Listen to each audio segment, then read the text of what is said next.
أشهد أن محمد رسول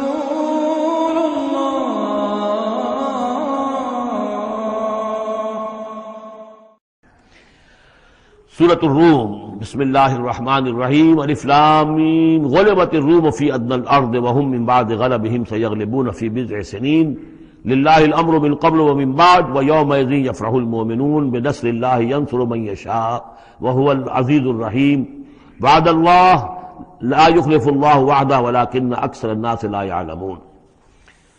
یہ سورہ روم جو ہے، اس میں آغاز میں جو مضمون آیا ہے وہ اس اعتبار سے بہت اہم ہے کہ ایک تاریخی پس منظر بھی ہے اس کا، اور ایک بہت بڑی پیشن گوئی تھی کہ جو ان آیات میں کی گئی تھی کہ جو پھر صحیح ایگزیکٹلی جیسے کہ پیشن گوئی اللہ نے کی تھی ان آیات میں وہ پوری ہوئی۔ یہ آپ ذہن میں رکھیے کہ بہت طویل عرصے تک، کئی 100 برس تک تاریخ کے اندر، جب یہ ایرانی امپائر بنی ہے کہ خسرو سے سائرس کے زمانے سے 2500 سال پہلے جو بادشاہ تھا ذوالقرنین، تو ایک بڑی سلطنت یہ تھی، اور دوسری بڑی سلطنت جو تھی وہ سلطنت روما تھی۔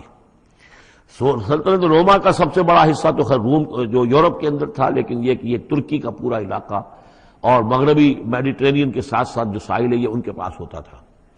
ان دو حکومتوں میں جیسے سی سو ہوتا ہے، جھولا جھول رہی تھی تاریخ۔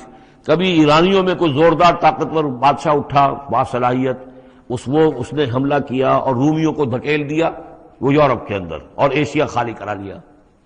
کبھی رومیوں میں کوئی زبردست طاقتور کوئی بادشاہ اٹھا جو کہ جس کے اندر صلاحیت تھی، وہ آ کر ایرانیوں کو دھکیلتا ہوا پیچھے لے جاتا تھا۔ تو اس طریقے سے یہ سی 100 جو ہے یہ کئی 100 برس تک جاری رہا۔ حضور کی بعثت کے زمانے میں ایسا معاملہ ہوا ہے کہ سن 614 میں، 602 سے لے کر 614 تک، اور حضور کی ولادت ہوئی 571 میں، یعنی جب حضور کی عمر 31 برس تھی اس سے لے کر اور 45 برس کی عمر تک ایک مسلسل جنگ چلی ہے ان دونوں کے مابین، روم اور ایران کی۔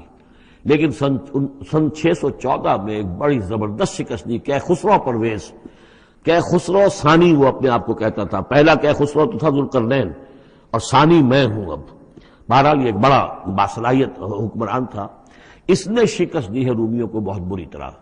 شام میں، اب یہ چونکہ رومی عیسائی ہو چکے تھے، سن 300 عیسوی میں یہ عیسائی ہو چکے تھے، یروشلم ان کا مقدس مقام تھا، لیکن نام رکھا ہوا تھا ایلیا۔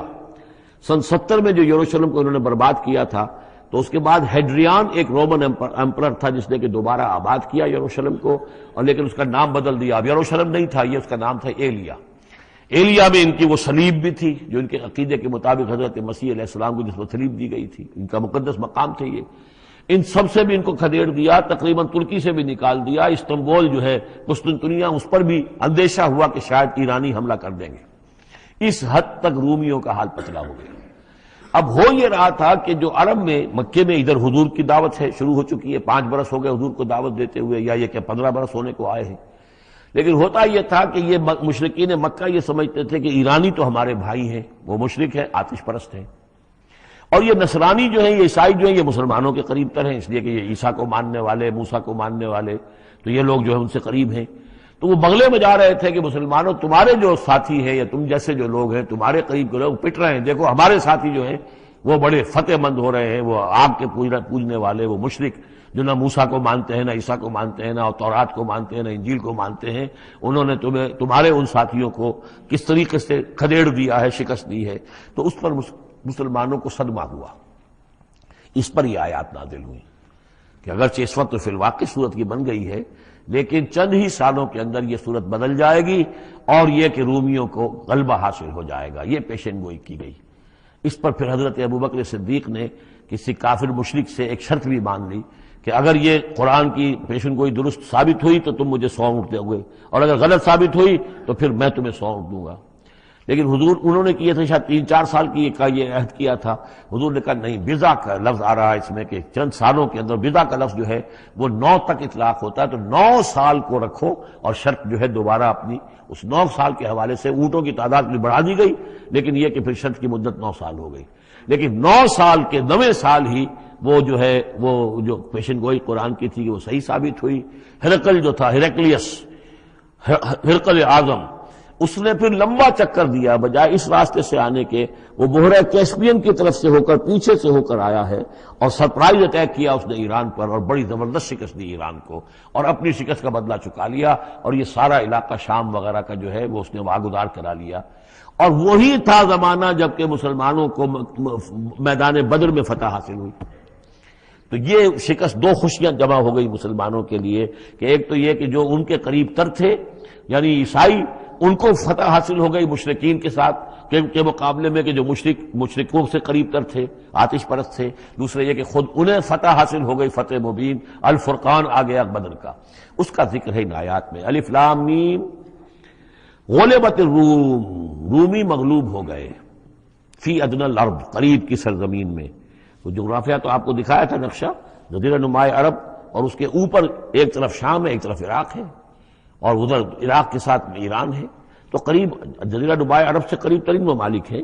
فی ادنی الارض، قریب کے ملک میں رومی غالب آ گئے، لیکن وہم من بعد غلبہم سیغلبون، وہ اپنی اس مغلوبیت کے بعد ان قریب دوبارہ غالب آئیں گے، فی بضع سنین، چند سالوں میں۔ اور یہ بضع کا لفظ جو ہے یہ 9 تک پر اس کا اطلاق ہوتا ہے، 10 سے کم 9۔ تو حضور نے اسی لیے کہا کہ 9 سال، چونکہ تم شرط مان لو، اور شرط اس وقت تک شرط لگانا حرام قرار نہیں دیا گیا تھا، ابھی نہ جوئے کی حرمت آئی ہے نہ شراب کی حرمت آئی ہے، اس لیے اس میں آپ کو تعجب نہ کریں کہ حضرت ابوبکر نے شرط لگائی۔ تو فرمایا الف لام میم غلبت الروم فی ادنی الارض وهم من بعد غلبهم سیغلبون فی بضع سنین للہ الامر من قبل ومن بعد، اللہ ہی کا اختیار تھا، اللہ ہی کے ہاتھ میں تھا سارا معاملہ، پہلے بھی اور بعد میں بھی۔ فَيَوْمَئِذٍ يَفْرَحُ الْمُؤْمِنُونَ، اس روز اہل ایمان خوشیاں منائیں گے۔ ایک خوشی تو اس کی ہوگی کہ عیسائیوں کو فتح ہو گئی آتش پرستوں پر، اور بے نصر اللہ ہے، اللہ کی مدد بھی آئے گی ان کے پاس، یعنی غزوہ بدر کا لفظ نہیں آیا، لیکن اہل ایمان کو جو ہے اس وقت فرحت ہو گئی بے نصر اللہ، اللہ کی مدد سے۔ ینصر من یشاء، وہ مدد کرتا ہے جس کی چاہتا ہے، وہو العزیز الرحیم، اور وہ زبردست ہے رحم فرمانے والا۔ وعد اللہ، یہ اللہ کا وعدہ ہے، یہ ہو کر رہے گا۔ لا یخلف اللہ وعدہ، اور اللہ تعالیٰ اپنے وعدے کے خلاف نہیں کرتا، ولکن اکثر الناس لا یعلمون، لیکن اکثر لوگ علم نہیں رکھتے۔ یہ ہیں وہ 6 آیات کہ جو اس موقع پر نازل ہوئی ہیں، اور اس کو سمجھ لیجئے کہ یہ تقریباً 614 عیسوی، جبکہ حضور صلی اللہ علیہ وسلم کو دعوت دیتے ہوئے تقریباً 5 برس ہو گئے تھے۔ 610 میں 5واں برس تھا، 610 میں آپ پر وحی شروع ہوئی ہے، اور پھر 9 برس کے بعد وہ غزوہ بدر بھی ہوا اور ان کو بھی فتح حاصل ہو گئی۔ یعلمون ظاہرا من الحیات الدنیا، یہ لوگ جو ہیں، اب یہ باقی تو جو مکی صورت ہے سورہ روم، اور یہ بہت مشابہ ہے سورہ نحل کے، اللہ تعالیٰ کی نعمتوں کے حوالے سے، اللہ تعالیٰ تو تذکیر میں آلاء اللہ کے حوالے سے اس کا مضمون وہی ہے بنیادی۔ یعلمون ظاہرا من الحیات الدنیا، یہ لوگ دنیا کی زندگی کو بھی صرف ظاہر کو جانتے ہیں، وَهُمْ عَنِ الْآخِرَةِ هُمْ غَافِلُونَ، اور آخرت سے یہ بالکل ہی غافل ہیں۔ یعنی دنیا کی زندگی کی حقیقت یہ ہے کہ یہ مزرعۃ الآخرہ ہے، دنیا کی زندگی کی بھی اصل حقیقت یہ ہے کہ یہ کھیتی ہے جس میں بونا ہے آخرت میں کاٹنے کے لیے۔ وہ یہ بھول گئے کہ یہ آخرت کی کھیتی ہے، باقی جو ظاہر ہے اس کا کھاؤ پیو عیش کرو، بس یہی ان کے سامنے رہ گیا ہے، اور آخرت ان کے ذہنوں سے بالکل اوجھل ہو گئی ہے۔ اولم یتفکروا فی انفسہم، کیا یہ اپنی ذات میں غور نہیں کرتے؟ وان ما خلق اللہ السماوات والارض وما بینہما الا بالحق، نہیں پیدا کیا اللہ نے آسمانوں کو اور زمین کو، جو کچھ بھی ان دونوں کے مابین ہے، مگر حق کے ساتھ، واجل مسمى، اور ایک وقت معین تک کے لیے۔ یہ دائمی نہیں ہے، ہمیشہ رہنے والی نہیں ہے، اور یہ ایسے ہی کار عبث نہیں ہے۔ ربنا ما خلقت ھذا باطلا سبحانک فقنا عذاب النار۔ وَإِنَّ كَثِيرًا مِّنَ النَّاسِ بِلِقَاءِ رَبِّهِمْ لَكَافِرُونَ، اور یقیناً بہت سے لوگ جو ہیں اپنے رب سے ملاقات کا انکار کرتے ہیں۔ اولم يسيروا في الارض فينظروا كيف كان عاقبة الذين من قبلهم، تو کیا یہ لوگ زمین میں گھومے پھرے نہیں ہیں کہ وہ دیکھتے کہ کیا انجام ہوا ان کا جو ان سے پہلے تھے۔ كانوا اشد منهم قوة، وہ کہیں زیادہ تھے شدید ان کے مقابلے میں قوت میں۔ وَأَثَارُوا الْأَرْضَ وَعَمَرُوهَا، اور انہوں نے زمین کو کاشت کیا اور اس کو آباد کیا، اکثر مما عمروها، اس سے کہیں زیادہ جتنا کہ انہوں نے آباد کیا ہے۔ وجاءتهم رسلهم بالبينات، اور ان کے پاس بھی آئے تھے ان کے رسول کھلی نشانیاں لے کر اور واضح تعلیمات لے کر۔ فما كان الله ليظلمهم، تو اللہ تعالیٰ ان پر ظلم کرنے والا نہیں تھا، ولكن كانوا انفسهم يظلمون، بلکہ انہوں نے خود اپنی جانوں پر آپ ہی ظلم کیا۔ ثم كان عاقبة الذين اساءوا السوء، پھر اس کے بعد جن لوگوں نے برے کام کیے، بری روش اختیار کی، تو ان کا پھر انجام بھی برا ہوا۔ انکذبوا بآیات اللہ، انہوں نے اللہ تعالیٰ کی آیات کو جھٹلایا، وکانوا بہا یستہزئون، اور وہ اس کا ٹھٹھا کرتے رہے۔ اللہ یبدأ الخلق ثم یعیدہ، اللہ تعالیٰ پہلی مرتبہ پیدا کرتا ہے، ثم یعیدہ، یعیدہ بار بار آیا ہے، اس کا ترجمہ کہیں میں حال میں کر رہا ہوں اور کہیں مستقبل میں۔ فعل مضارع جو عربی زبان میں وہ دونوں کو کور کرتا ہے۔ اللہ تعالیٰ کیسے پیدا کرتا ہے؟ پہلی مرتبہ، اور پھر دوبارہ پیدا کرتا ہے، یعنی فصل ہے، ایک ہوئی ہے، پھر اس کے بعد دوسری ہوئی ہے، تیسری ہوئی ہے، اور یہ بھی ہے کہ دوبارہ پیدا کرے گا، یعنی آخرت میں۔ ثم الیہ ترجعون، پھر تمہیں اسی کی طرف لوٹ جانا ہے۔ ویوم تقوم الساعة یبلس المجرمون، جس روز قیامت قائم ہو جائے گی، مجرم اس روز جو ہیں بالکل مایوس ہو کر رہ جائیں گے۔ ولم یکن لہم من شرکائہم شفاع، اور نہیں ہوں گے ان کے شریکوں میں سے کوئی بھی ان کے لیے شفاعت کرنے والے۔ وَكَانُوا بِشُرَكَائِهِمْ كَافِرِينَ، اور خود یہ بھی اس روز پھر اپنے ان شرکاء کا کفر کریں گے جب دیکھیں گے کہ وہ ہمارا کوئی مدد کرنے کو تیار نہیں۔ وَيَوْمَ تَقُومُ السَّاعَةُ يَوْمَئِذٍ يَتَفَرَّقُونَ، جس روز قیامت قائم ہوگی اس روز یہ تقسیم ہو جائیں گے، پولرائزیشن ہو جائے گی، علیحدہ علیحدہ ہو جائیں گے۔ کیا ہوگی پولرائزیشن؟ فَأَمَّا الَّذِينَ آمَنُوا وَعَمِلُوا الصَّالِحَاتِ فَهُمْ فِي رَوْضَةٍ يُحْبَرُونَ، وہ لوگ جو ایمان لائے تھے اور جنہوں نے نیک عمل کیے تھے وہ ہوں گے باغ میں، اور وہاں ان کی آو بھگت ہو رہی ہوگی، تواضع ہو رہی ہوگی۔ وَأَمَّا الَّذِينَ كَفَرُوا وَكَذَّبُوا بِآيَاتِنَا وَلِقَاءِ الْآخِرَةِ، اور وہ لوگ جنہوں نے کفر کیا تھا اور ہماری آیات کو جھٹلایا تھا اور آخرت کی ملاقات کا انکار کیا تھا، فَأُولَٰئِكَ فِي الْعَذَابِ مُحْضَرُونَ، تو وہ عذاب میں حاضر کر دیے جائیں گے، پکڑے ہوئے گرفتار کر کے عذاب میں لا کر حاضر کر دیے جائیں گے۔ فَسُبْحَانَ اللَّهِ حِينَ تُمْسُونَ وَحِينَ تُصْبِحُونَ، یہ اسی انداز میں دیکھیے سورہ نحل میں یہ آیت آئی تھی، بس اور انعام میں بھی۔ پھر اللہ ہی پاک ہے اس وقت بھی جب تمہیں شام ہوتی ہے، تم شام کرتے ہو، وحین تصبحون، اور جب کہ تم دوپہر ہوتی ہے، وحین تصبح، جب صبح کرتے ہو۔ وَلَهُ الْحَمْدُ فِي السَّمَاوَاتِ وَالْأَرْضِ، اور اسی کے لیے ہے حمد اور تعریف آسمانوں میں اور زمین میں۔ وَعَشِيًّا وَحِينَ تُظْهِرُونَ، اور رات کے وقت بھی اور جب کہ دوپہر ہوتی ہے، ظہر کا وقت ہوتا ہے۔ یہ بھی نمازوں کے اوقات ہی کے حوالے سے، صبح کے وقت کی نماز ہے، شام کے وقت کی نماز ہے، رات کی نماز ہے، ظہر کی نماز ہے۔ یخرج الحی من المیت، وہ نکالتا ہے زندہ کو مردہ سے۔ انڈا بے جان شے ہے، اس میں زندگی کے کوئی آثار موجود نہیں ہے، اس میں سے چوزہ برآمد ہوتا ہے جاندار۔ وَيُخْرِجُ الْمَيِّتَ مِنَ الْحَيِّ، اسی طرح مرغی سے انڈا برآمد ہوتا ہے، اور بھی بہت سی چیزیں کہ جو نکل رہی ہیں۔ وَيُحْيِي الْأَرْضَ بَعْدَ مَوْتِهَا، اور وہ زندہ کر دیتا ہے زمین کو اس کے مرنے کے بعد۔ وَكَذَلِكَ تُخْرَجُونَ، اور اسی طریقے سے تم کو بھی نکال لیا جائے گا قبروں سے، زمین میں جہاں تم دفن ہوگے، جہاں تمہارے اجزاء تحلیل ہو چکے ہوں گے، لیکن اللہ تعالیٰ اسی طریقے سے اس مردہ زمین میں سے جیسے فصل نکال لیتا ہے تمہیں نکال لے آئے گا۔ بارک لکم فی القرآن العظیم ونفعنی وإیاکم بالآیات والذکر الحکیم۔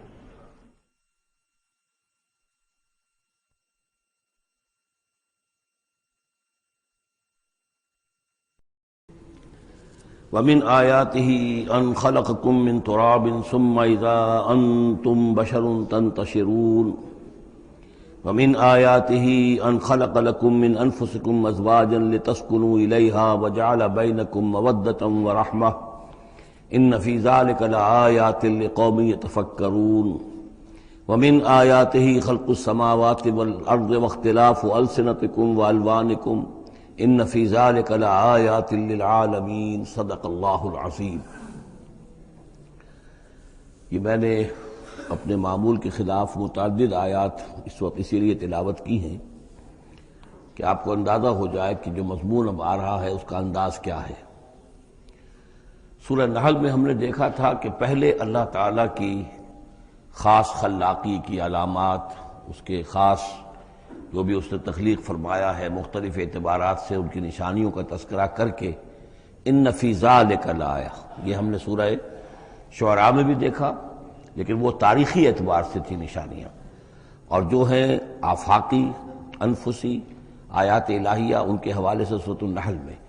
یہاں مضمون وہی ہے، لیکن شروع میں کیا جا رہا ان من آیات، ہی بعد میں تذکرہ ہو رہا ہے اللہ تعالیٰ کی اس خلاقی یا خاص اس کی جو بھی رحمت کے مظاہر ہیں ان کا، اور اس کی آیات میں سے ہے کہ اس نے تمہیں پیدا کیا مٹی سے اور پھر تم انسان بن گئے ہو کہ جو زمین میں پھیلے ہوئے ہو۔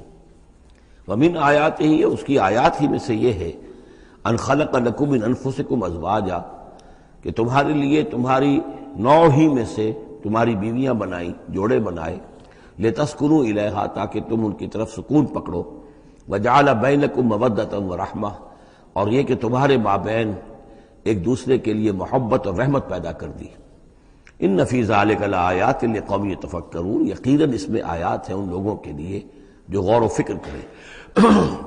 ومن آیاتہ خلق السماوات والارض، اور اس کی آیات میں سے ہے آسمان اور زمین کی تخلیق، واختلاف السنتکم والوانکم، اور تمہاری زبانوں اور تمہاری رنگوں کا فرق، کتنی بولیاں ہیں، کتنی زبانیں دنیا میں ہیں جو لوگ بولتے ہیں، کتنے مختلف رنگ ہیں لوگوں کے، بہت سے زرد روح ہیں، کوئی سرخ روح ہیں، کوئی سیاہ فام ہیں، مختلف لوگوں کو اللہ نے پیدا کیا ہے۔ تو یہ جو تخلیق میں تنوع ہے یہ بھی اللہ تعالیٰ کی خلاقی کی ایک بڑی علامت ہے۔ ان فی ذلک لآیات للعالمین، یقیناً اس میں ان لوگوں کے لیے کہ جو علم رکھتے ہوں نشانیاں ہیں، آیات ہیں۔ ومن آیاتہ منامکم باللیل والنہار، اور یہ بھی اس کی نشانیوں میں سے ہے، اس کی حکمت اور اس کے علم کی نشانیوں میں سے ہے تمہارا سونا، رات کے وقت بھی اور دن میں بھی قیلولہ انسان کرتا ہے اور رات کے وقت سونا ہے۔ وابتغاؤکم من فضلہ، اور یہ کہ پھر بقیہ اوقات میں جو تم اس کا فضل تلاش کرتے ہو، اس کے لیے بھاگ دوڑ کرتے ہو، محنت کرتے ہو، پھر تمہاری معاشی جد و جہد ہے۔ ان فی ذلک لآیات لقوم یسمعون، یقیناً اس میں نشانیاں ہیں ان لوگوں کے لیے جو سنتے ہیں، یعنی جو دل سے کے کانوں سے سنتے ہیں۔ ایک ہے حیوانوں کی طرح کا سننا، ایک ہے انسانوں کی طرح کا سننا، دل سے سننا۔ ومن آیاتہ یریکم البرق خوفا وطمعا، اور یہ بھی اس کی نشانیوں میں سے ہے کہ وہ تمہیں دکھاتا ہے بجلی، جب بجلی کونتی ہے تو خوف کے ساتھ بھی اور لالچ کے ساتھ بھی۔ خوف بھی ہوتا ہے کوئی طوفان نہ ہو کہ جس سے کوئی تباہی آ جائے، لیکن لالچ بھی ہوتا ہے کہ بارش آئے، باران رحمت آ جائے، تو خوف و طمع۔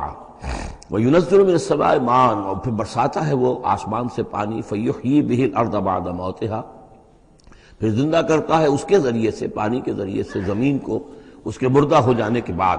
ان فی ذلک لآیات لقوم یعقلون، یقیناً اس میں نشانیاں ہیں ان لوگوں کے لیے جو عقل سے کام لیں۔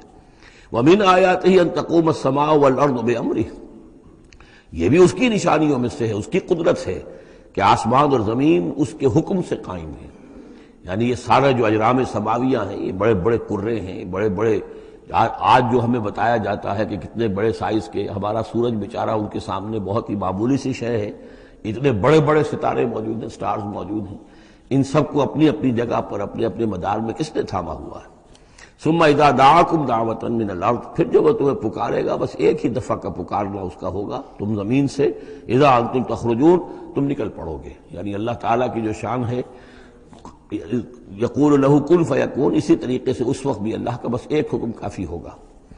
وَلَهُ مَن فِي السَّمَاوَاتِ وَالْأَرْضِ، اور جو کچھ بھی آسمانوں اور زمین میں ہے اسی کا ہے، اسی کی ملکیت ہے۔ کل لہ قانتون، سب اسی کے حکم کے تابع فرمان ہے۔ وہو الذی یبدأ الخلق ثم یعیدہ، وہی ہے جو پہلے پیدا کرتا ہے، پہلی بار تخلیق فرماتا ہے، پھر اس کو دہراتا بھی ہے، یا دہرائے گا، تمہاری تخلیق دہرائے گا کہ دوبارہ تمہیں پیدا کرے گا۔ وہو اہون علیہ، اور وہ اس پہ زیادہ آسان ہے، زیادہ ہلکا ہے۔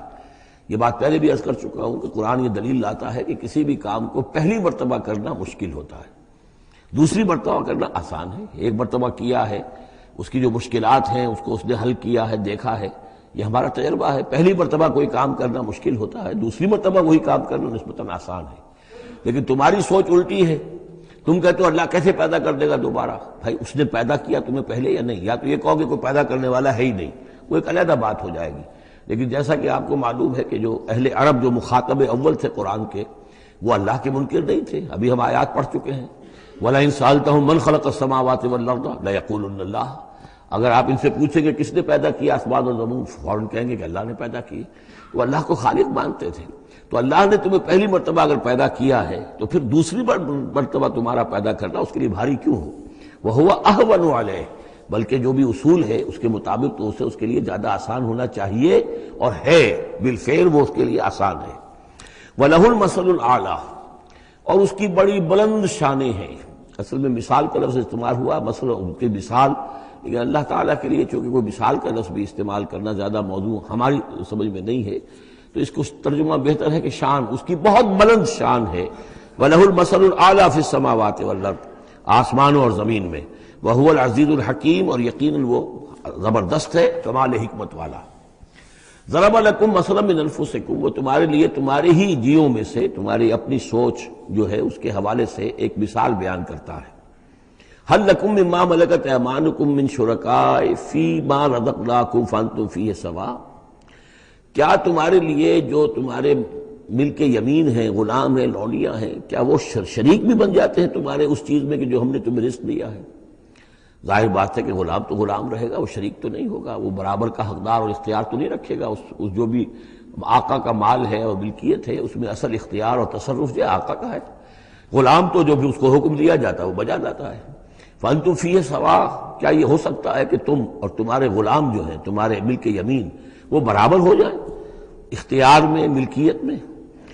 تخافون کخیفتکم، کیا تم ان کے بارے میں بھی اسی طریقے کی سوچ رکھتے ہو جیسے کہ اپنے بارے میں اندیشے ہوتے ہیں، ایسا نہ ہو جائے، ایسا نہ ہو جائے، اس کا بھی اہتمام کر لیا جائے، اس اندیشے کا بھی سدباب کر لیا جائے؟ کیا جتنی فکر تم اپنے بارے میں کرتے ہو کیا اتنی ہی فکر اپنے ان غلاموں کے بارے میں بھی کرتے ہو؟ کخیفتکم انفسکم، کیا نگہداشت جو ہے جتنی اپنی کرتے ہو ان کی بھی کرتے ہو؟ کذالک نفصل الآیات لقوم یعقلون، اسی طرح ہم اپنی آیات کو واضح کر رہے ہیں، تفصیل بیان کر رہے ہیں ان لوگوں کے لیے جو عقل سے کام لیں۔ یعنی یہ کہ باقی جتنے بھی ہیں جن کو تم نے چھوٹے معبود مانا ہے، تم خود مانتے ہو چھوٹے معبود ہیں، اللہ بڑا معبود ہے، خالق حقیقی صرف وہ ہے، تو یہ کیسے برابر ہو جائیں گے؟ اور کیسے تم نے یہ سمجھ لیا ہے کہ ان کی سفارش جو ہے وہ بائنڈنگ ہو جائے گی اللہ پر اور یہ تمہیں اللہ کی پکڑ سے بچا لیں گے؟ یہ تم نے جو تصور کیا ہے خود اپنے اوپر قیاس کرو، تو کیا تمہارے غلام جو ہے وہ تمہارے برابر ہو جاتے ہیں؟ تو جو کہ یہ جتنی بھی تم نے گھڑ لی ہیں معبود اپنے، یہ بھی سب مخلوق ہیں، چاہے وہ من گھڑت ہیں تمہارے جن کی کوئی حقیقت ہے ہی نہیں، اور چاہے یہ کہ وہ ملائکہ ہوں یا انبیاء ہوں یا اولیاء اللہ، وہ سب مخلوق ہیں، تو اللہ کے لیے تو سب غلام ہیں، تو اللہ کے برابر کیسے ہو جائیں گے؟ بل اتبع الذین ظلموا اہواءہم، حقیقت یہ ہے کہ ان ظالموں نے اپنی خواہشات کی پیروی کی ہے، بغیر علم، بغیر کسی علم کے، بغیر کسی سند کے۔ فمن یہدی من اضل اللہ، تو کون ہے جو ہدایت دے گا اس کو کہ جس کو اللہ نے بھٹکا دیا؟ یعنی اللہ تعالیٰ ان کے ضلالت کا فیصلہ کر چکا ہے کہ ان کی مہر تصدیق اللہ کی طرف سے ثبت ہو چکی ہے۔ وما لهم من ناصرین، اور اب ان کے لیے کوئی مددگار نہیں ہے۔ فاقم وجہک للدین حنیفا، یہ آیات بہت اہم ہیں جو آ رہی ہیں آگے، اور دین کا جو اصل روح ہے اور اس کی یعنی جو جڑ اور بنیاد ہے۔ فاقم وجہک للدین حنیفا، تو قائم رکھو، سیدھا رکھو اپنے چہرے کو اللہ کے دین کی طرف، حنیفا، یکسو ہو کر، یہ توحیدی شان ہو کہ میری اطاعت، ان صلاتی و نسکی و محیایا و مماتی للہ رب العالمین، جیسے حضرت ابراہیم نے فرمایا تھا انی وجہت وجہی للذی فطر السماوات والارض حنیفا وما انا من المشرکین، اب ہر چہار طرف سے اپنی توجہات کو کاٹ کر ذات باری تعالیٰ پر مرکوز کرو۔ فاقم وجہک للدین حنیفا فطرۃ اللہ التی فطر الناس علیہا، یہی وہ فطرت اللہ ہے جس پر کہ اللہ نے انسانوں کو پیدا کیا ہے، انسانوں کی تخلیق اسی پر ہوئی ہے۔ ہر بچہ جو ہے نسل انسانی کا وہ فطرت سلیمہ لے کر آتا ہے، بعد میں اس میں جو گڑبڑ ہوتی ہے اس کے ماحول کی وجہ سے، اس کے والدین جو بھی اس کو سکھا پڑھا دیتے ہیں، جیسا کہ حدیث ہے کل مولود یولد علی الفطرہ، ہر بچہ جو پیدا ہوتا ہے وہ فطرت پر پیدا ہوتا ہے، وہ فطرت اسلام ہے، وہ فطرت اللہ کے دین کی ہے، وہ فطرت اللہ ہے۔ فَأَبَوَاهُ يُهَوِّدَانِهِ أَوْ يُمَجِّسَانِهِ أَوْ يُنَصِّرَانِهِ، یہ تو پھر اس کے ماں باپ ہیں جو اسے یہودی یا نصرانی یا مجوسی بنا دیتے ہیں۔ تو یہاں فرمایا فطرت اللہ التی فطر الناس علیہا، لا تبدیل لخلق اللہ، اللہ کی خلق میں، اللہ کی تخلیق میں کوئی تبدیلی نہیں ہو سکتی۔ ذالک الدین القیم، بس یہی دین ہے قائم رہنے والا سیدھا دین۔ ولکن اکثر الناس لا یعلمون، لیکن اکثر لوگ علم نہیں رکھتے۔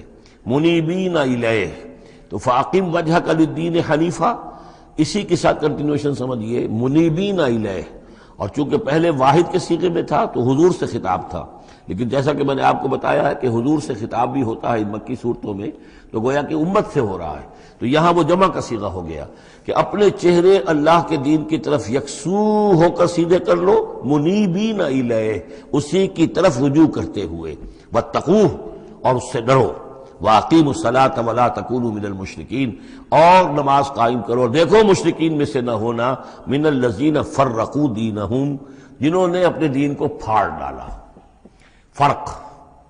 فرق جو ہے کاٹ دینا، توڑ دینا۔ کل فرق کا طود العظیم فرقنا بکم البحر، یاد کرو جب کہ ہم نے تمہارے ساتھ سمندر کو پھاڑ دیا تھا، وَإِذْ فَرَقْنَا بِكُمُ الْبَحْرَ فَأَنْجَيْنَاكُمْ وَأَغْرَقْنَا آلَ فِرْعَوْنَ وَأَنْتُمْ تَنظُرُونَ۔ فرق کیا ہے؟ پھاڑ دینا۔ دین کو پھاڑ دینا، توڑ دینے کے معنی کیا ہیں؟ اطاعت ایک حصے میں اللہ کی، ایک حصے میں کسی اور کی، وہ زندگی پھٹ گئی۔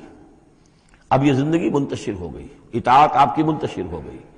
اطاعت صرف اللہ کی ہو، فَدْعُوهُ مُخْلِصِينَ لَهُ الدِّينَ، پکارو اس کو لیکن اسی کے لیے اپنے دین کو خالص کرتے ہوئے۔ ساری اطاعت اسی کی، یا اس کی اطاعت کے تابع کسی کی اطاعت ہو سکتی ہے، مثلا والد کی اطاعت ہے، والدین کی اطاعت ہے، اساتذہ کی اطاعت ہے، حکمرانوں کی اطاعت ہے، اگر وہ اللہ کی اطاعت کے خلاف نہ ہو۔ اللہ کی اطاعت کے اندر ہے کوئی حرج نہیں، جس کی چاہو بات مانو، والدین کی مانو، اساتذہ کی مانو، اپنے پیروں کی مانو، جس کی چاہو مانو، حکام کی مانو، بشرطے کہ اس سے اللہ تعالیٰ کا کوئی حکم نہ ٹوٹتا ہو۔ لا طاعت لمخلوق فی معصیت الخالق، مخلوق میں سے کسی کی اطاعت نہیں کی جائے گی جس سے خالق کی نافرمانی لازم آتی ہو، بس یہ قانون ہے۔ تو من الذین فرقوا دینہم، کہ جنہوں نے اپنے دین کے ٹکڑے ٹکڑے کر دیے، وکانوا شیعا، اور وہ خود ان کو ایک ایک ٹکڑا لے کر علیحدہ ہو گئے۔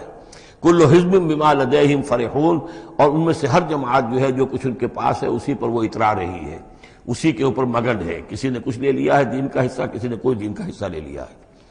وَإِذَا مَسَّ النَّاسَ ضُرٌّ دَعَوْا رَبَّهُمْ مُنِيبِينَ إِلَيْهِ، اور جب انسانوں کو کوئی تکلیف پہنچتی ہے، سختی پہنچتی ہے، تو وہ پکارتے ہیں اللہ کو، اپنے رب کو، اسی کی جانب رجوع کرتے ہوئے۔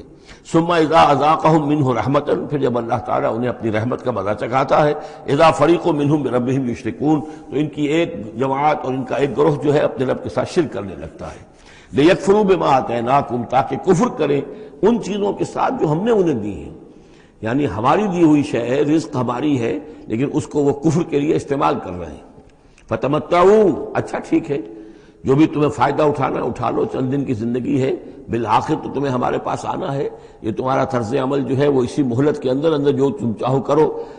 فسوف تعلمون، پھر یہ کہ عنقریب تمہیں معلوم ہو جائے گا کہ اصل حقیقت کیا ہے۔ کلا سوف تعلمون ثم کلا سوف تعلمون، ایک وقت آئے گا جب کہ اصل حقائق جو ہے وہ منکشف ہو جائیں گے۔ ام انزلنا علیہم سلطانا فہو یتکلم بما کانوا بہ یشرکون، کیا ہم نے ان کے اوپر کوئی ایسی سند اتاری ہے جو ان سے یہ کہہ رہی ہو اور ان چیزوں کی تصدیق کر رہی ہو کہ جن کے یہ شرک کر، جس کو شریک کر رہے ہیں، یعنی کوئی آسمانی کتاب آئی ہو جس نے انہیں یہ بتایا ہو۔ اب یہاں دیکھیں لفظ یتکلم آیا، جو بات کرتی ہو ان سے، یہی لفظ ہے جو کہ علامہ اقبال نے قرآن کے لیے استعمال کیا ہے۔ مثل حق پنہا ہم پیداستو، زندہ و پائندہ و گویاستو، یہ قرآن جو ہے خود کلام کرتا ہے، آپ اس سے گفتگو تو کیجئے، یہ آپ سے کلام کرے گا، آپ سے بات کرے گا۔ تو پوچھا گیا یہ کہ ام انزلنا علیہم سلطان فہو یتکلم بما کانوا بہ یشرکون، تو کیا ہم نے ان کے اوپر کچھ سند اتاری ہے جو ان سے گفتگو کرتی ہو، جس نے انہیں یہ بتایا ہو کہ یہ شرک کرو، یہ بھی اللہ کے ساتھ شریک ہے، اور یہ بھی اللہ کے ساتھ شریک ہے، اور یہ بھی اللہ کے ساتھ شریک ہے۔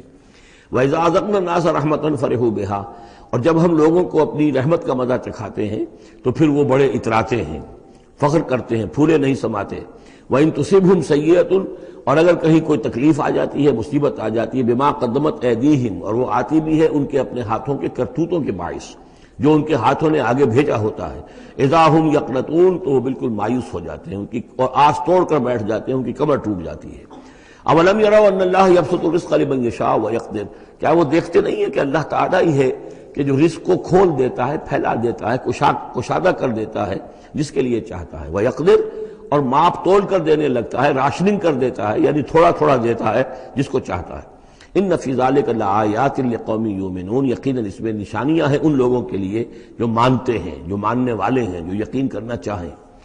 فآت ذی القربى حقہ، تو اپنے قرابت دار کو اس کا حق ادا کرو، والمسکین، اور مسکین کو بھی، وابن السبیل، اور مسافر کو بھی۔ ذالک خیر للذین یریدون وجہ اللہ، یہی بہتر روش ہے ان لوگوں کے حق میں جو اللہ کی رضا چاہتے ہیں، اللہ کا چہرے کے طالب ہیں۔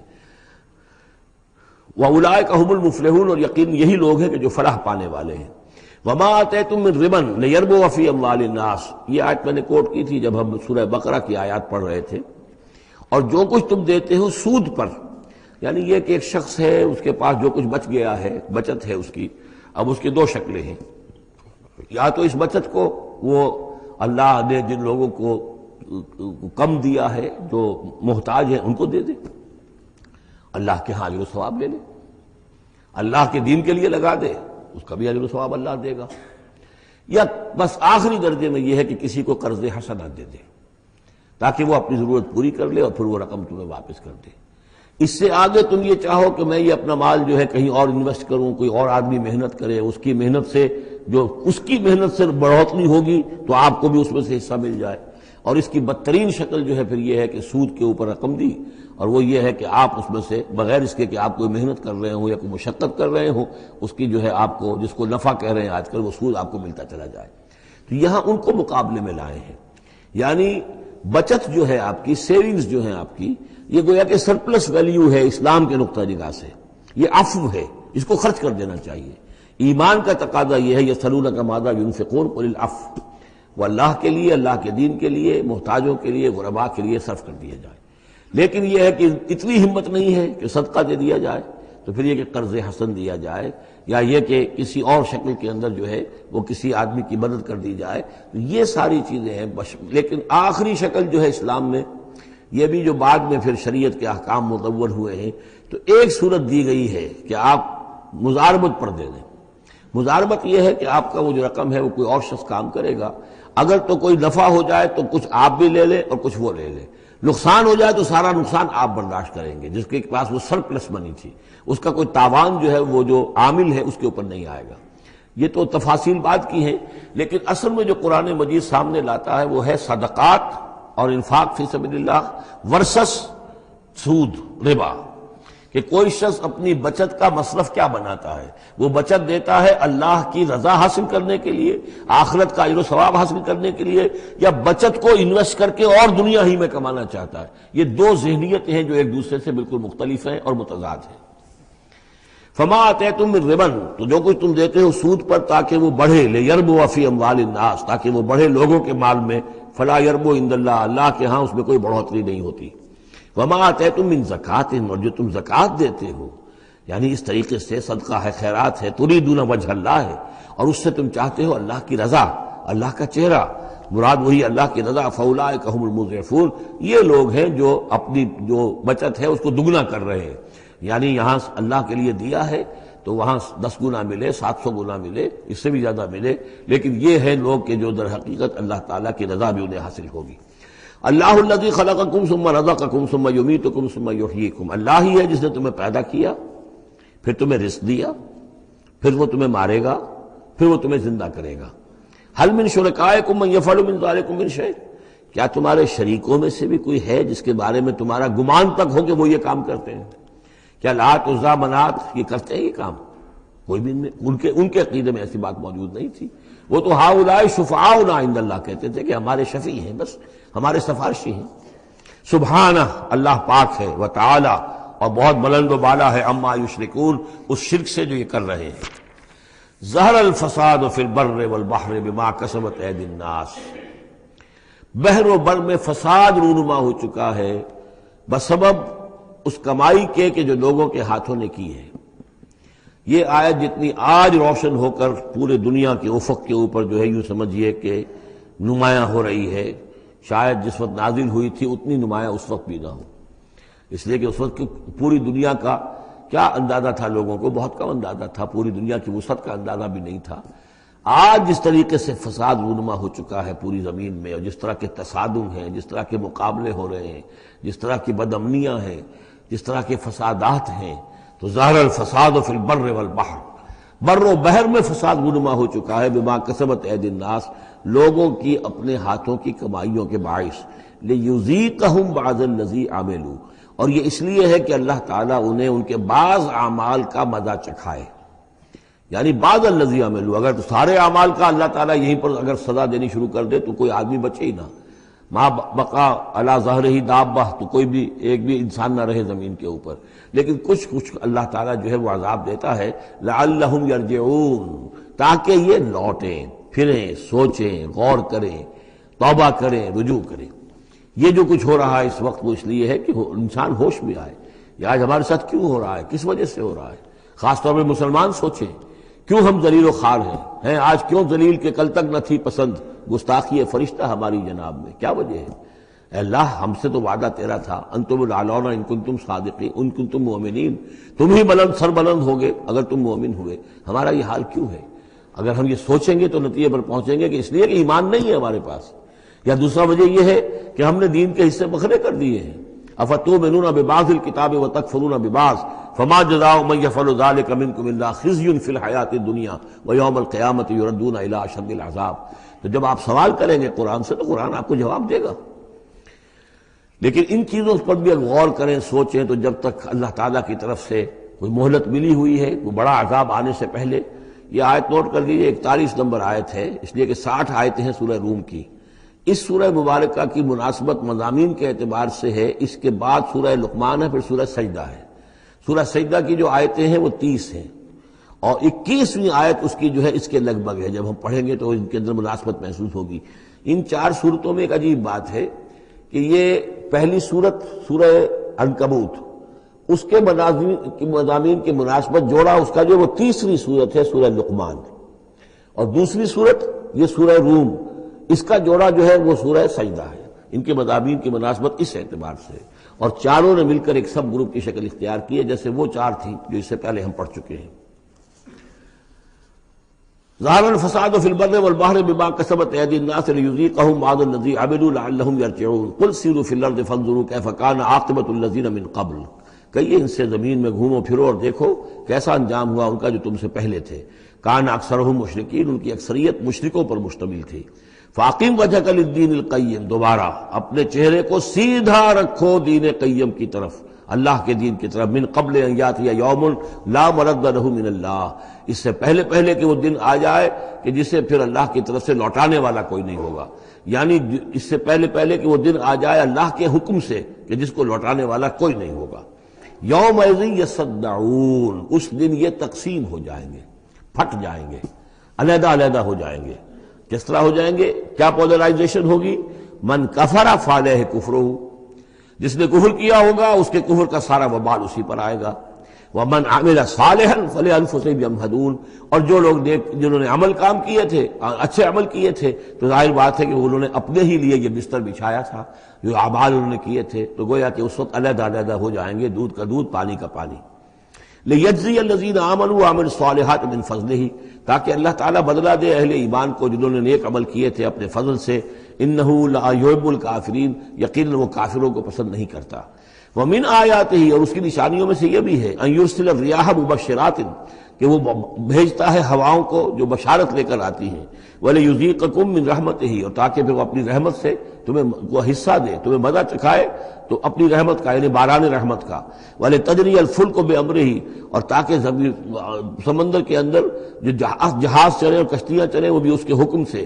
وَلِتَبْتَغُوا مِنْ فَضْلِهِ، اور تاکہ ان کشتیوں پر سفر کر کے تم اللہ کا فضل تلاش کرو۔ وَلَعَلَّكُمْ تَشْكُرُونَ، اور تاکہ تم شکر کرو۔ وَلَقَدْ أَرْسَلْنَا مِنْ قَبْلِكَ رُسُلًا إِلَىٰ قَوْمِهِمْ، اور اے نبی آپ سے پہلے بھی ہم نے رسول بھیجے اپنی قوموں کی طرف۔ فَجَاءُوهُمْ بِالْبَيِّنَاتِ، تو وہ لے کر آئے ان کے پاس واضح نشانیاں، معجزات اور واضح تعلیمات۔ فَانْتَقَمْنَا مِنَ الَّذِينَ أَجْرَمُوا، پھر ہم نے انتقام لیا مجرموں سے۔ وَكَانَ حَقًّا عَلَيْنَا نَصْرُ الْمُؤْمِنِينَ، اور یہ تو ہمارے ذمے تھا کہ ہم اپنے اہل ایمان بندوں کی مدد کریں۔ یعنی یہی ہوا ہے، حضرت نوح اور ان کے ساتھی بچا لیے گئے، حضرت ہود اور ان کے ساتھی بچا لیے گئے، حضرت صالح اور ان کے ساتھی بچا لیے گئے۔ اللہ الذی یرسل الریاح فتثیر سحابا، اللہ ہی ہے کہ جو ہوائیں چلاتا ہے، فتثیر، پھر وہ ہوائیں جو ہے اٹھاتی ہیں بادلوں کو، فیبسطہ فی السماء، پھر اللہ تعالیٰ ان بادلوں کو پھیلا دیتا ہے فضا کے اندر، کیف یشاء، جیسے بھی وہ چاہتا ہے۔ ویجعلہ کسفا، پھر ان کو کر دیتا ہے تہ برتہ، یہ مضمون پہلے بھی آ چکا ہے، پھر ان کو تہ برتہ کرتا ہے۔ فتری الودق یخرج من خلالہ، تم دیکھتے ہو کہ بارش برستی ہے اور مہ برستا ہے ان کے درمیان سے۔ فَإِذَا أَصَابَ بِهِ مَن يَشَاءُ مِنْ عِبَادِهِ إِذَا هُمْ يَسْتَبْشِرُونَ، تو جب اللہ تعالیٰ اپنے بندوں میں سے کسی پر اس بارش کو برسا دیتا ہے اس کی زمین پر، تو وہ بڑے خوش ہوتے ہیں، شاداں فرحاں ہوتے ہیں، خوشیاں مناتے ہیں۔ وَإِنْ كَانُوا مِنْ قَبْلِ، اور اس سے پہلے اگرچہ وہ تھے ان ينزل علیہم من قبلہ، کہ اس سے پہلے کہ یہ ان پر بارش برسائی گئی ہوتی، لمبلسین، یقیناً بہت ہی نا امید تھے، یقیناً اس سے پہلے مایوس ہو چکے تھے کہ اچانک گھٹا آئی، بشارت آئی، بارش برسی، اب وہ خوش ہو گئے، خوشیاں منا رہے ہیں۔ یہ خاص طور پر جو بارانی زمینیں ہوتی ہیں وہاں کے لوگوں کو اصل میں ان چیزوں کا زیادہ تجربہ ہوتا ہے۔ عام طور پر جہاں آرٹیفیشل اریگیشن ہے تو وہاں یہ نیچرل فینومینا اور اس کے ساتھ یہ نفسیاتی کیفیات اتنی نہیں ہوتی جتنی کہ بارانی زمینوں میں ہوتی ہے۔ فانظر الی آثار رحمت اللہ، تو دیکھو اللہ کی اپنی اللہ کی رحمت کے جو آثار ہیں، نشانیاں ہیں، اس کو دیکھو۔ کیف یحیی الارض بعد موتہا، کیسے وہ زندہ کرتا ہے زمین کو اس کے مردہ ہو جانے کے بعد۔ ان ذالک لمحیی الموتیٰ، وہی ہے جو زندہ کرتا ہے، جو زندہ کرے گا مردوں کو۔ وہو علی کل شیء قدیر، اور یقیناً وہ ہر چیز پر قادر ہے۔ ولئن ارسلنا ریحا، اور اگر ہم بھیجیں کوئی ایسی ہوا، جھکڑ بھیج دیں اس کھیتی کے اوپر، وہ کھیتی کو تباہ و برباد کر دے، فراؤ مصفرا، اور دیکھے کہ وہ کھیتی تو پیلی پڑ گئی، زرد پڑ گئی، کوئی ایسا آ گیا، کوئی باد سرسر کا جھونکا آ گیا، کیا ہوا؟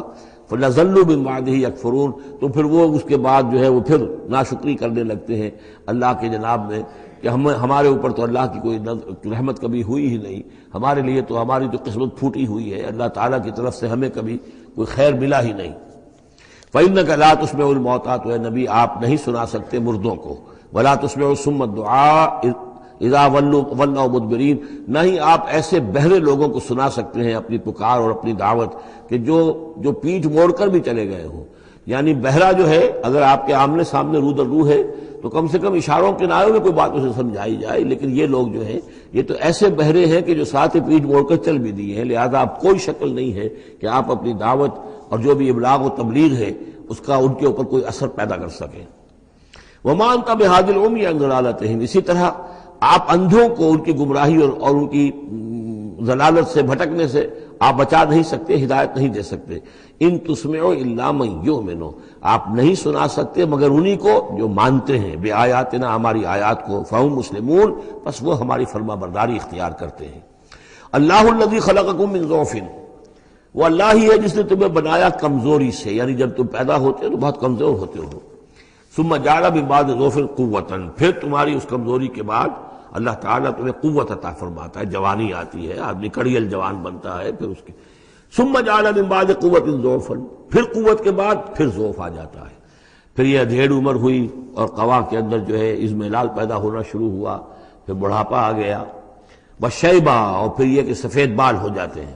یخلق ما یشاء، اللہ تعالیٰ پیدا کرتا ہے، تخلیق فرماتا ہے جو چاہتا ہے، وہو العلیم القدیر، اور یقیناً وہ سب کچھ جاننے والا اور ہر شے پر قدرت رکھنے والا ہے۔ وَيَوْمَ تَقُومُ السَّاعَةُ يُقْسِمُ الْمُجْرِمُونَ، اور جس دن قیامت قائم ہوگی قسمیں کھائیں گے یہ مجرم، مَا لَبِثُوا غَيْرَ سَاعَةٍ، نہیں رہے وہ سوائے ایک گھنٹے کے، ایک گھڑی کے، بس ایک گھڑی رہے دنیا میں اور یا اس عالم برزخ میں، اس سے زیادہ نہیں۔ كَذَلِكَ كَانُوا يُؤْفَكُونَ، جس طرح اس وقت ان کے جو ہے ہوش ٹھکانے نہیں ہوں گے، اسی طرح وہ دنیا میں بھی اچک لیے جاتے تھے، یعنی حقیقت کو نہیں سمجھتے تھے، حقیقت کو نہ تسلیم کرتے تھے نہ مانتے تھے۔ وقال الذين اوتوا العلم، اور کہیں گے وہ لوگ کہ جن کو کہ علم حاصل تھا، جو صاحب شعور تھے، والایمان، اور جن کو ایمان حاصل تھا، لقد لبثتم فی کتاب اللہ الی یوم البعث، اے بدبختو تم رہے ہو اللہ کے حساب اور اللہ کی کتاب کے مطابق یوم بعث تک۔ یہ سارا تم ایک گھنٹہ جسے کہہ رہے ہو یہ عالم برزخ تھا، بڑا طویل برزخ کا عالم تھا۔ اب ظاہر بات ہے جو انسان آج سے 5000 پہلے مر چکا ہے، 5000 برس تو اس کے برزخ میں پہلے ہی گزر چکے ہیں، ابھی یہ کہ اور کتنا وقت آنا ہے، تو وہ کہیں گے اہل ایمان یہ تو اصل میں عالم برزخ کا وقفہ تھا۔ فہذا یوم البعث، اور اب جو تمہاری آنکھ کھلی ہے تو یہ ہے یوم بعث، یہ یوم قیامت ہے، یہ اٹھنے کا دن ہے۔ وَلَٰكِنَّكُمْ كُنتُمْ لَا تَعْلَمُونَ، لیکن یہ کہ تم علم نہیں رکھتے تھے، تم نے ان چیزوں کو نظر انداز کر دیا تھا، ان کے بارے میں غور کرنا ہی پسند نہیں کیا تھا۔ فَيَوْمَئِذٍ لَا يَنفَعُ الَّذِينَ ظَلَمُوا مَعْذِرَتُهُمْ، تو آج پھر جن لوگوں نے ظلم کیا، زیادتی کی، گناہ کی زندگی بسر کی، اب ان کو کوئی فائدہ نہیں پہنچائے گی ان کا معذرت کرنا، عذر تراشنا، بہانے بنانا اور معافیاں مانگنا کام نہیں آئے گا۔ وَلَا هُمْ يُسْتَعْتَبُونَ، نہ ہی انہیں یہ موقع دیا جائے گا کہ وہ توبہ کریں، اب وہ وقت گزر چکا۔ دنیا میں موقع تھا جب تک موت نہیں آئی تھی، معلم یغرغر، جب تک کہ موت کے آثار شروع نہیں ہوئے، ان کے لیے توبہ کا موقع تھا، لیکن اب انہیں یہاں پر توبہ کا موقع نہیں دیا جائے گا، ان کی توبہ جو ہے اب قبول نہیں ہوگی۔ وَلَقَدْ ضَرَبْنَا لِلنَّاسِ فِي هَذَا الْقُرْآنِ مِنْ كُلِّ مَثَلٍ، ہم نے تو لوگوں کے لیے اس قرآن میں ہر طرح کی مثالیں بیان کر دیں، ہر انداز میں سمجھا دیا۔ ایک پھول کا مضمون ہو تو 100 رنگ سے باندھیں، ہم نے یہ ہر طریقے سے بات جو ہے واضح کر دی ہے۔ وَلَئِنْ جِئْتَهُمْ بِآيَةٍ، اور جب آپ ان کے پاس اگر آپ لے آئے ان کے پاس کوئی نشانی، لَيَقُولَنَّ الَّذِينَ كَفَرُوا إِنْ أَنْتُمْ إِلَّا مُبْطِلُونَ، تو یہی کہیں گے یہ لوگ کافر کہ نہیں ہو مگر تم جھوٹ گھڑ رہے ہو، یہ جھوٹی باتیں ہیں، من گھڑت باتیں ہیں جو تم کر رہے ہو، یا یہ کہ تم نے کوئی جادو کر دیا ہے۔ كَذَلِكَ يَطْبَعُ اللَّهُ عَلَىٰ قُلُوبِ الَّذِينَ لَا يَعْلَمُونَ، اسی طرح اللہ مہر کر دیا کرتا ہے ان لوگوں کے دلوں پر جو علم نہیں رکھتے۔ فَاصْبِرْ، بس اے نبی صلی اللہ علیہ وسلم آپ صبر کیجئے۔